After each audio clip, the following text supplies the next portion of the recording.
Akkam jirtu kabajamootaa fi jaalatamtoota hordoftoota biiftuu Oroo bakkuma jirtanitti nageenyi keenya kan kabajaatti fi kan jaalalaa isin haa ga'u isin hin jenne itti aansuudhaan oduu isaa kana qabannee dhiyaannee jirra. Hanga sagantaa kanaatti hojii turaan affeerraa kenna kun biiftuu Oroodha keessan jajjabeeffadhaa laayik sheer godhuu hin dagatina kallattiimaan gara mata duree oduu amma qabadhetti yeroo dabru oduun jalqaba. Humnoonni mootummaa nama nagaa tokko ajjeesuun reeffa isaa ibiddaan gubuun uummata dheekkamsiisee jira yookaan dallansiisee jira. Dabalata odeeffannoo kana isin biraan gaha. Oduun itti aanu godinaalee Oromiyaa garaagaraa keessatti sir-dhabdummaan hammaatee jira. Saamichaa fi akkasumas roorroon gidiraan uummata irratti raawwatamaa jiru cimee itti fufee jira. Dabalata odeeffannoo kanallee qabannee jirra. Oduun itti aanu lolli loltoota mootummaatiif waraana bilisummaa Oromoo gidduutti Oromiyaa bakkoota garaagaraatti yookaan immoo zoonilee garaagaraa keessatti gaggeeffamaa jiru akkuma itti fufetti jira. Waraanni bilisummaa Oromoo zoonilee Oromiyaa hunda keessatti lola loltoota mootummaa waliin gaggeessaa jiru irratti injifannoo argataa jiraachuu beeksisee jira. Tibbana haala adda ta'een duula bal'aa gaggeessuun miidhaa guddaa kan qaamatiif kan lubbuu loltoota mootummaa irratti dhaqqabsiisee jedhee jira. Akkasumas hedduu booji'ee hedduu immoo irraa hiikkatuun injifannoo gurguddaa argadhe jedhee jira. Har'aas lola barraaqaa loltoota mootummaa waliin gaggeesse irratti injifannoo argatu odeeffannoon nu gahee jira. Isin biraan kenna. Akkasumas waraanni bilisummaa Oromoo tibbana lola loltoota mootummaa waliin gaggeessaa ture irratti loltoota booji'ee hedduu hubannoo kennuuniif gara maatii isaaniitti dachaasuu beeksisee jira. Dabalata odeeffannoo kanallee qabannee jirra. Dhuma mootummaatti yoo maaltu jedhame kan jedhus qabannee jirra. Isin biraan kenna. Oduu biyyaalallee qabna. Oduu kanneenitti fi kan biroo wajjin isin wajjin kan turaan bariisoo ganamooti guutuun oduu wal duraa duuban akka itti aanu kanatti isiniif dhiyaatu. Humnoonni mootummaa nama nagaa ajjeesanii reeffa isaa ibiddaan gubuun hawaasa rifaasisee jira. Rifaatuu bira dabree hawaasni dheekkamee jira. Wanta akkan arginitu nurratti tahaa jira. Waan aadaa fi akkasumas safuu uummata Oromoo cabsetu ilmaan Oromoo irratti tahaa jira jechuun hawaasni rifaatuu fi dallansuu itti dhagahame ibsatee jira. Kuni kan ta'e Oromiyaa keessatti katees ilma Oromoo irratti kan raawwatames lixa Oromiyaa magaalaa Dambidolloo keessatti. Hawaasni akka jedhanitti namni haala kanaan ajjeecha fi reeffi isaa gubame gochi akkana irratti raawwatame kun nama nagaatii fi nama badii tokkollee hin qabne. Nama hojii dhuunfaa isaa hojjetee bulu jechuudhaan dubbatu. Nama kana yeroo ajjeesan abaa'oo shanedha jedhanii ajjeesan. Namni kun garuu nama siyaasaa kamiyyuu miti. Nama siyaasaa kamiin waliinuu hariiroo hin qabu jechuudhaan uummanni yoo ragu. Namoonni sobaan nama kana ajjeesanii erga ajjeesanis reeffa isaa guban kun maal argatu? Wanti isaanii dabalamu maali? Daangaa isaanii isaanitti hin dhiibne. Badii tokko namoota kanneen waliin hin qabu. Loon isaanii jalaa hin hanne daangaa isaanii itti hin dhiibne namoonni nama kana ajjeesan rakkoon isaanii maali? Maaltu yaadame jechuudhaan hawaasni gaafii gaafata. Namni nama ajjeesee reeffa isaa ibiddaan gubu kun namummaan isatti dhaga'amu maali? Isaa miti fira isaa kan badii qabu tokko haala kanaan adabbii irra kaa'uun osoo kaan irra kaa'ame ni fedha jechuudhaan manguddoon naannawa san jiraatu tokko yaada kenneen haala kanaan wanta ta'e ibsee jira. Wanta akkallee hin argin wanta akkallee hin dhagayin nurratti ta'aa jira. Jaarraa akkamii keessa jira jechuudhaan haasaa isaa xumure. Oduun itti aanu. Taarifni idilee dachaan dabaluun godinaalee lixa Oromiyaa garaagaraa keessatti uummanni rakkoo tajaajila geejjibaa amaaf saaxilamanii jiraachuun beekame. Qaala'insa gatii boba'aa impaarattii keessatti samii tuqee jiruun wal qabatee jiraattonni godinaalee lixa Oromiyaa rakkoo amaaf saaxilamanii jiraachuu dubbatu. Akka jiraattonni jedhanitti taarifa idilee dachaa hedduun daballee kaffaluuf dirqamaa jirra jechuun kan ibsan aanaa tokkorraa gara aanaa birootti magaalaarraa gara magaalaa birootti akkasumas godinarraa gara godina birootti deemuuf rakkoo amaa keessa jiraachuu ifoomsan.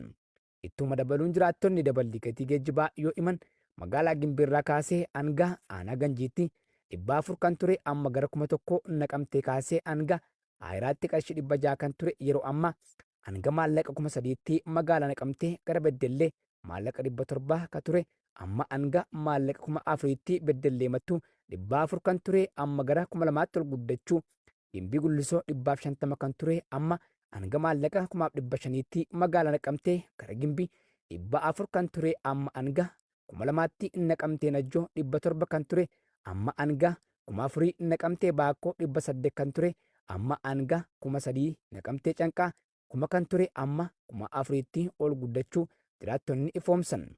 Qaamoleen to'annaa geejjibaa furmaata kennan oomaallee akka hin qabne kan himan jiraattonni saamichi daran amaatee raawwatamaa jiraachuu miira gaddaan dabaluun dubbatu. Bakka tokko gara bakka birootti dhimmoota hojiif jecha imaluuf maallaqni humnaa ol ta'uun danqaa itti ta'uu kan ibsan jiraattonni namni gammachuu waliis ta'u gadda saffisaan waliif birmachuuf dirqama geejjibni barbaachisaa ta'uu hubachiisuun kanaaf ammoo daballiin taarifaa rakkoo hamaa nurraan gahaa jira jedhu.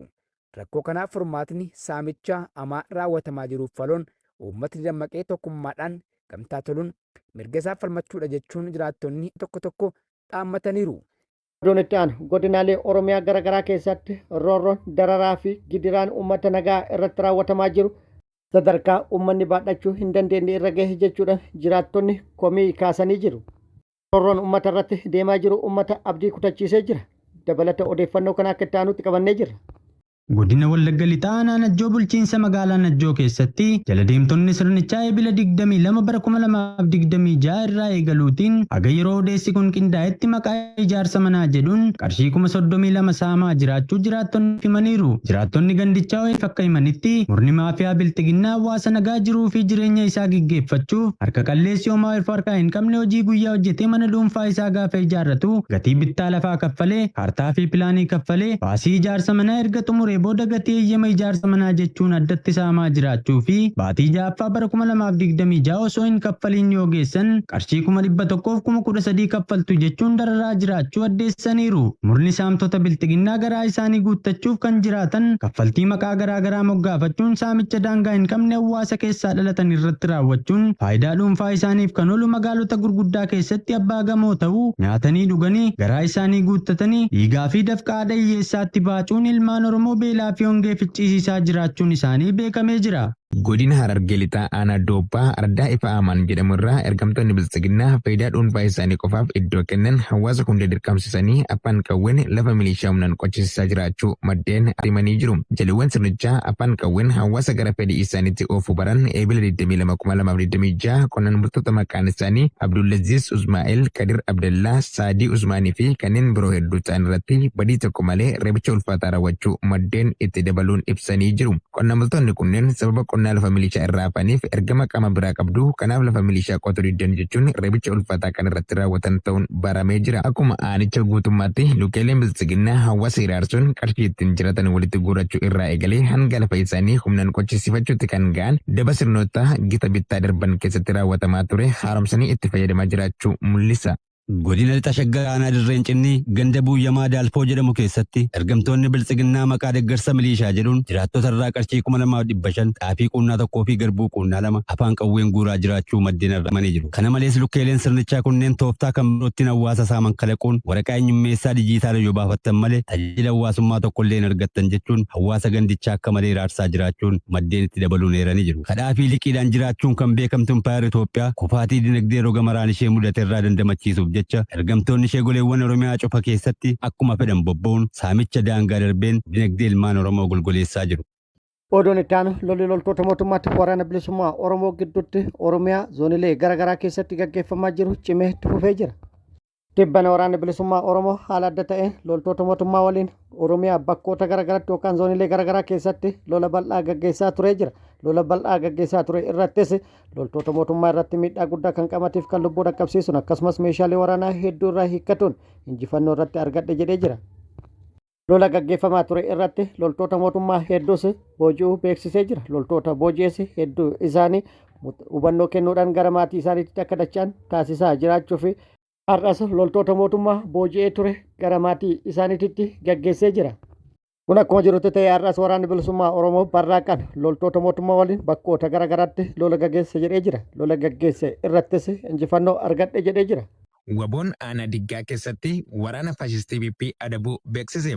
Abdii fi gaachanni uummata Oromoo waboon zoonii lixaa har'a eebila 26,2026 godina Wallagga Bahaa aanaa diggaa naannoo Geeboo jedhamutti tiksitoota Impaayar Itoophiyaa konkolaataa tokkoon magaalaa aanichaa Arjoo Guddattuu irraa gara magaalaa Jirmaatti imalaa turte irratti tarkaanfii akka bakka fudhateen injifannoo cululuqaa galmeessee jira. Haleellaa akka rifaasisaa kanaanis waboon humna diinaa hedduu du'aa fi madoon adabuun 4 ammoo booji'ee jira. Gama meeshaatiin qawwee AKM 7 fi hidhannoo 4 dugda diinaa irraa hiikuun galii mooraa qabsoo bilisummaa Oromoof oolchee jira. Waraanni bilisummaa Oromoo zoonii giddugalaatti loltoota mootummaa booji'ee ture har'a gara maatii isaaniitti gaggeessee jira. Guutuun isaa kunooti.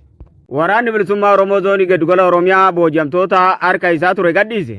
Obbo zoonii giddugala Oromiyaa booji'amtoota lixa shaggarii fi kaaba shaggar keessatti boojii barsiisaa ture gara maatii isaaniitti gaggeesse. Irree fi gaachanni saba Oromoo obbo zoonii giddugala Oromiyaa booji'amtoota kana lixa shaggar aanaalee garaagaraa fi kaaba shaggar aanaalee garaagaraa keessaa akka boojii hima. Abdii saba Oromoo ji'a sadaasa darbee fi bitootessa darbee hanga ebila ammaa kana keessa jirru kanatti lola qindaa'aa waraana murra bilisiginnaa Abiyyi Ahmadiin hoogganamtu irratti banee injifannoo boonsaa gonfachuun isaa ni yaadatama. Injifannoo kana irratti waraana murra bilisiginnaa irraa nama hedduu ajjeesuun nama hedduu madeessuun akkasuma meeshaalee waraanaa garee fi dhuunfaa harka micciiree diina uummata Oromoo irraa hiikaa akka ture ni beekama. Kana malee waraana murra bilisiginnaa dhibbaan lakkaa'amu boojii akka ture gabaasaaleen sinqaqqabaa ture. Obbo zoonii giddugala Oromiyaa booji'amtoota kana haala seerri booji'amaa idil addunyaa ayyamuu fi kabaja mirga namoomaa isaanii tiksuun barsiisaa ture gara maatii isaaniitti gaggeessee jira. Warreen waraana bilisummaa Oromoon booji'aman kun gara maatii isaaniitti gaggeeffaman kun karaa adda addaan akka waraana murra bilisiginnaatti makaman himu. Jarri kaan sirna TPLF keessa akka itti dabalamanii fi waggaa dheeraa waraana tajaajilaa akka turan dubbatu. Warri kaan ammoo sirna bilisiginnaa kana keessa humnaan gara waraanatti akka dabalamanii fi lola isaan hin ilaallanne dirqamaan lola akka turan dubbatu. Gama biraan immoo qabaan waraanni bilisummaa Oromoo isaanii godhee fi kabaja isaaniif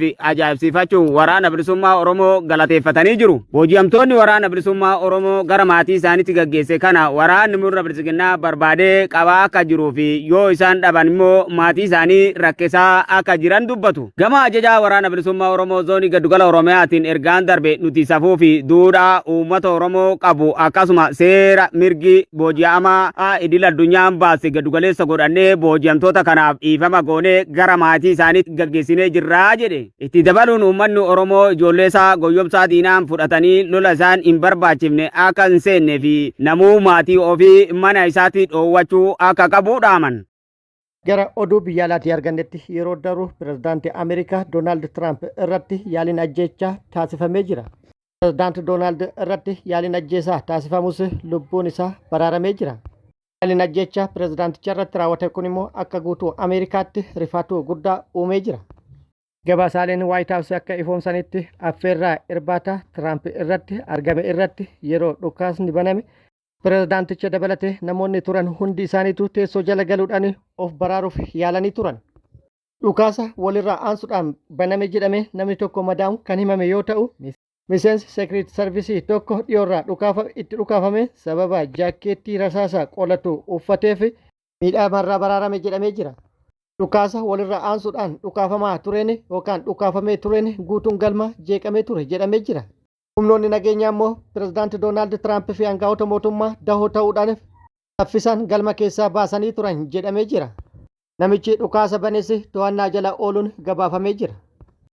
Kabajamoota fi jaalatamtoota hordoftoota Biiftuu Oromoo oduun ammaaf qabadhe kan hanga ammaa kana guutuu oduu wajjin kan ture ani Bariisoo Ganamooti hanga yerootti aanutti deebinee wal agarrutti nageenyi Rabbi isiniif haa baay'atu nagatti nu tura.